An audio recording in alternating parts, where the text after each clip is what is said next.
आज हाम्रो घरमा पार्टी छ कि यस्तो बनाउनु के हो भनेर म तपाईँलाई भन्छु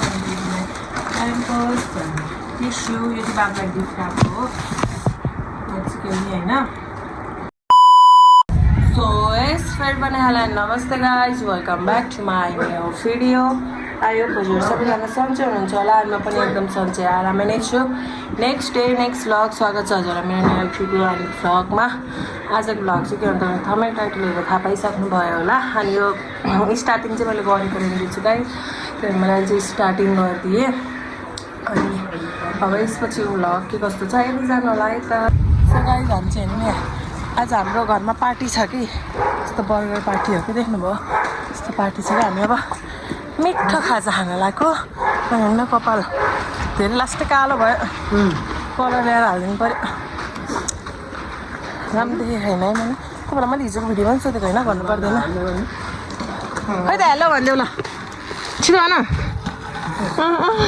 ऊ यही भाइको साइकलमा पनि चढेर हिँड्नुपर्ने उसलाई दाजुभाइ पनि भाइले आएन भने किन नल्याउनु भएको भन्छ न भाइ भन्छ यति धेरै छ हाम्रो आज खाजा बर्गर पार्टी लेख्नुभयो हामी अब खान्छौँ फ्यामिली के भन्छ अरे मनोज खाजालाई ब्रेकफास्ट भन्दैन है के भन्छ इटिङ फास्ट के भन्छ भन न खाजालाई के भन्छ पनि कस्तो बेजत तर भन न डिनर अन्त रात त गाइज के भन्छ आमा कत्रो पेट हो र मनोजको त हेर्नु ओइ सानो यस्तो छ हेर्नु त गयो घर आउनु थाल्दा नि ऊ गइसक्यो अनि हामीले चाहिँ अब हो डिनरै भन्दा हुन्छ किनकि अब हामी राति नै खानुपर्ने हो नि त अनि डिनर चाहिँ आज हामीले बर्गर खाने डिसाइड गरेको छौँ गाइज अनि त्यसमा होइन चिसो वाइन हुस्की 8848 सबै हुन्छ हाम्रो डिनरमा तपाईँलाई थाहा छैन होला हाम्रो कोक खाने गर्दैनौँ क्या हामी आजभोलि हामीले चिसो खानामा हामीले हुस्की खान्छौँ बियर खान्छौँ ओइ उठ 8 इन्च बेबीहरू कति क्युट ला मम्मीले लट्ठी ल्या तिमीलाई पनि पा गर्ने हेर है सानो तिमीलाई नि अब पा दिदीको मम्मीले त हुलोहरू अब तिमीलाई नि पा हान्न हाम्रो बाबुलाई नि पिट्नु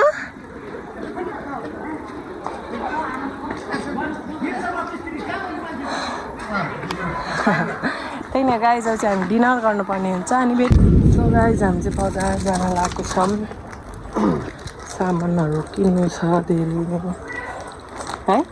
कति बोला सामानहरू किन्नु भन्दा नि मनोजको कपाल सपालहरू काट्नु छ गाइज अनि त्यहाँ बजारमा थोरै काम पनि छ त्यही हुनाले पनि जानु लाग्यो अब के आएको त नि त्यही बोलेर एउटा गोप्रोमा किन्नु सिधै होइन त्यहाँ कपाल काटौँ पहिला हुन्छ मेरो बुढा बौला जस्तो भएर हिँड्छ नि त कपाल पनि काट्नु पर्दैन उसलाई केही पनि गर्नु पर्दैन बस सुतेर भोला चबाउन पाएँ गेम खेल्न पाएँ पुग्छ त्यति नै हो नि घाम यस्तो चर्केछ गाइज के अरे धादिङ रसुवा नुवाकोट चितवनतिर चाहिँ बाढी पहिराएर उत्तुङ्गा छ गाइज अनि हाम्रोतिर के अरे हाम्रो हेटौडातिर चाहिँ गर्मीले मान्छे यहीँ ढल्ला जस्तो पुक्लुक प्याक्लाक ढल्ला जस्तो छ के हुनु लाग्यो यो नेपालमा थाहा छैन नेपाल अब ध्वस्त हुन्छ क्या त्यो प्राचीनकालीन मूर्ति छ नि जुन पशुपतिमा हो त्यो मूर्ति चाहिँ पहिला सुरुमा पहिल्यैदेखि चाहिँ यति थियो अरे अनि यतिबाट पोहोर एकचोटि ठुलो हावाहुरी बतास पानी बाढी आएको थियो नि त्यतिखेर हो निस्किँदाखेरि चाहिँ यतिसम्म थियो अरे र अहिले चाहिँ उहाँ यतिकै खुट्टा हुन्थ्यो नि हो अहिले चाहिँ त्यहाँसम्म निस्किँदाखेरि चाहिँ भन्छ नि त अहिले यस्तो बाढी पहिरो आएर अहिले ध्वस्त बनाएको छ बिचरा कत्रो घरहरू डुबायो गाडीहरू मान्छेहरू पशु पालन गर्नेहरूको सबै एनिमल जनावर सबै उडायो। बिचरा उहाँहरूको मनमा कस्तो भइरहेको होला है। हाम्रो त्यस्तै बाढी उताबाट मतलब चितवनसम्म मात्र हो कि उताबाट त्रिशुली नदी यता आउँदाखेरि यता चाहिँ छैन। त्यही नै हो, सबैजना सेफ रहनु होला, आफ्नो ख्याल आफूले गर्नु होला। न्युज हेरिसक्नु भएको छ भने चाहिँ प्लिज आफू बसेको ठाउँबाट चाहिँ केही मिनटको दूरी अब हुन्छ नि जुनसम्म खोलाले नभेट्ने नगर न ठाउँतिर चाहिँ जानु होला भन्न चाहन्छु। मैले चाहिँ आफ्नो बच्चाहरूलाई बचाउनु होला, आफू सेफ रहनु होला। किनकि अहिले नै त नारायणघाटसम्म आइपुगेको छैन। अब हामीले खबर पाएअनुसार आइसकेको ठाउँमा त अब हामीले केही भन्न सक्दैनौँ, हामीले भनेर पनि लाग्ने होइन। घरको गृहमन्त्री अनि त्यसपछि अब उहाँहरूको अब बितिसकेको मान्छेहरूलाई त हामीले खबर गर्नु कसैलाई पनि थाहा थिएन। अब जुन बित्ने बाँकी छ नारायणघाट अनि धादिङ मेरो घरतिर हो त्यता चाहिँ सबैजना सेफ रहनु होला भन्न चाहन्छु मैले चाहिँ। अनि अब धेरै मान्छेहरू अब त्यो मूर्ति पुरै निस्क्यो भने पृथ्वी पनि ध्वस्त हुन्छ भनेर मैले न्युज पनि सुनेको थिएँ गाइस। अब त्यो के हो आई डोन्ट नो, तपाईँहरूलाई थाहा छ भने प्लिज कमेन्ट गरिदिनु होला।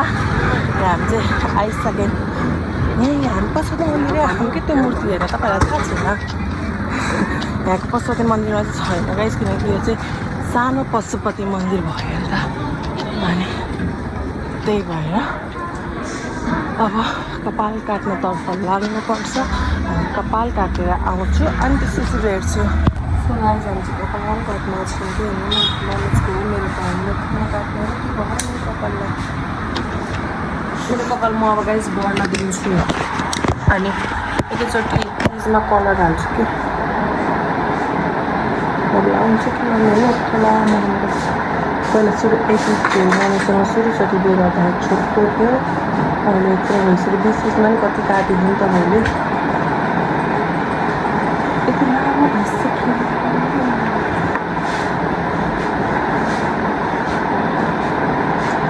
दार लाउँछ होला है तपाईँले, नजर लाउँछ अरे कि। मेरो एउटा साथी चाहिँ यस्तो गर्थ्यो कि नजर लाउँछ भनेर कपाल थु गरेर हिँड्थ्यो। अहिले तिनी एकैछिन हेर्नु अनि तर बतासिन थाहा छैन। अनि अब चाहिँ मनोजको चाहिँ हेर्नु कपाल काट्ने पानी भएको छ।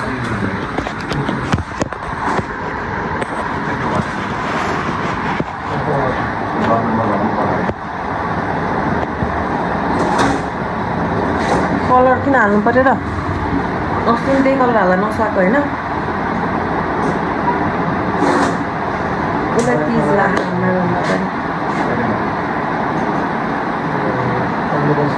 के गर्नुहुन्छ यस्तो छ।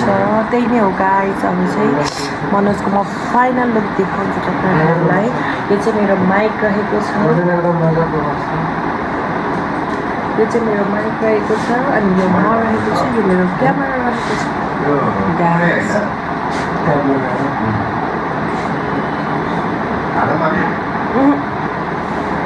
राम्रो देखिन्न के। सो गाइस मेरो चाहिँ बुढाको फाइनल लुक मैले तपाईँलाई देखाउँछु। मेरो बुढाले चाहिँ उसको गर्लफ्रेन्डलाई भेटेको थियो भर्खरै। बोल्न त बोलेर म साथमा भएर होला मस्केको थिएँ मैले। यसरी हात समातेको नसमात भन्छन्। मेरो बुढाको फाइनल लुक है त। नगर न कलर हाल्छ भने किन नहालेको त नि फेरि? अच्छी किन गाली गर्नु र? होइन मतलब अब हाइलाइट गर्छु भनेको थिएँ नि। अनि सुहाउँदैन बुढा मात्र भनेको कि मैले तिमीलाई। किनकि अस्ति एकचोटि कलर हाल्दाखेरि सुहाउनु त सुहाएको थियो तर कस्तो अर्कै टाइपको भएको थियो नि त। त्यही भएर नि आफूले विचार गरेर जे भन्छ गर भनेको थिएँ। विचार त दर्रो पुऱ्यायो भने विचार लगाएँ। अनि पछि त पर्दैन जस्तो सानो खालको कप। त्यही भएर राम्रो देखिँदैन क्या। सानो कपाललाई राम्रो देखाइदिनु नि त। अब त्यसले त अनि अब कालो हाल्यो अब कलर नहाल्नु भन्छ त नि। अनि म तिजमा यति खाली झोट्यो अरे कि म नराम्रो देखेको पनि कालो झोत्रो भयो। अಯ್ಯೋ गर न बुढा बाटोमा झगडा गर्न नपरोस् फेरि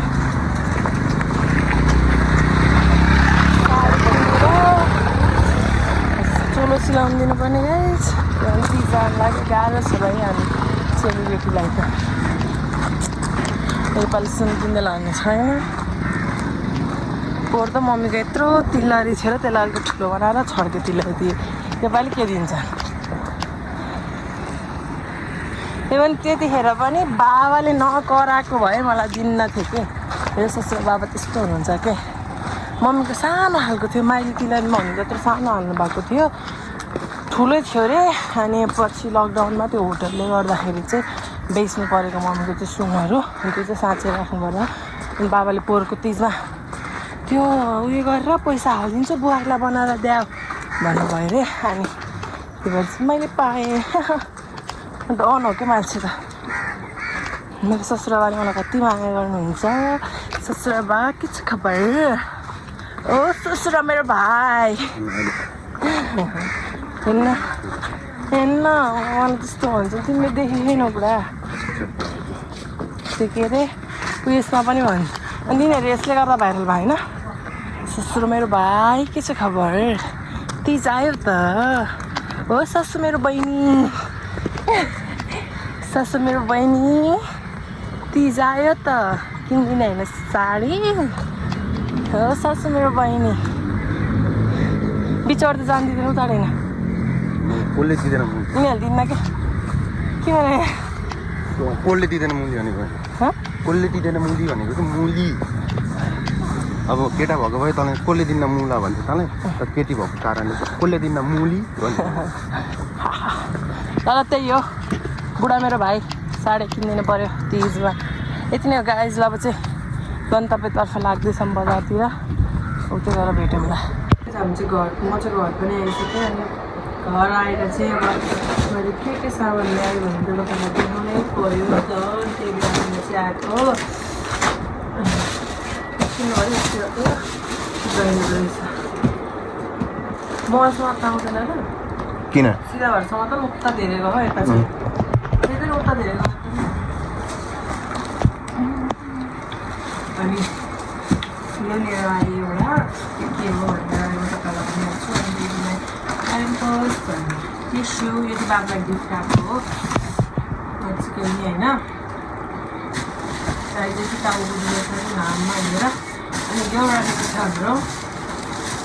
राइस कुकर गाइस मम्मीहरूले ग्यास नपाएर ग्यासको सर्टेज भएर चाहिँ अब खाना पकाउनु त पऱ्यो भनेर चाहिँ राइस कुकर मम्मीको राइस कुकर चाहिँ त्यसको अलिकति गाडी भनेको राइस क्युट हुन्छ हामीले चाहिँ योभन्दा नि अलिक खालको थियो हाम्रो स्टिलको थियो कि सबैहरू त्यो चाहिँ कहिले टिक्यो अनि फेरि एउटा चाहिँ अब यो ग्यास नभएको जस्तो आवश्यकता पर्छ भनेर चाहिँ लिएर आयौँ गाइस यतिमा नै हाम्रो खाना साँच्चै लिएर आयौँ तर सुरुवात चाहिँ भएको छैन कि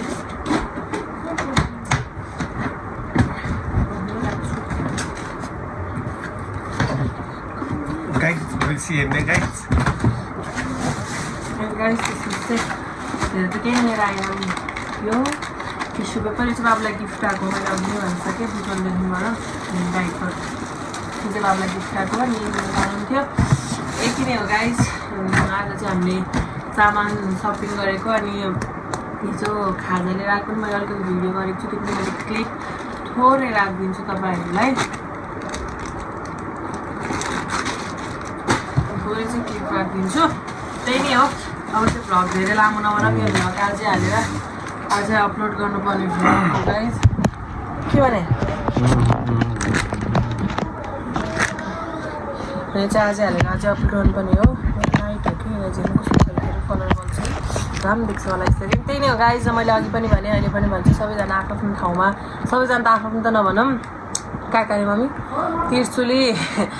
थाहा होइन त नि गोर्खा अनि नुवाकोट रसुवा अनि चितवन नारायण घाट यति 5-6वटा ठाउँमा चाहिँ सबैजना आफ्नो ठाउँमा चाहिँ सेफ रहनु होला सकेसम्म अब अहिलेसम्म त नारायण घाटमा पनि आइसक्यो अब यो भ्लग आउँदैसम्म सबैतिर आइपुग्छ सबैजना फेरि पनि सेफ भयो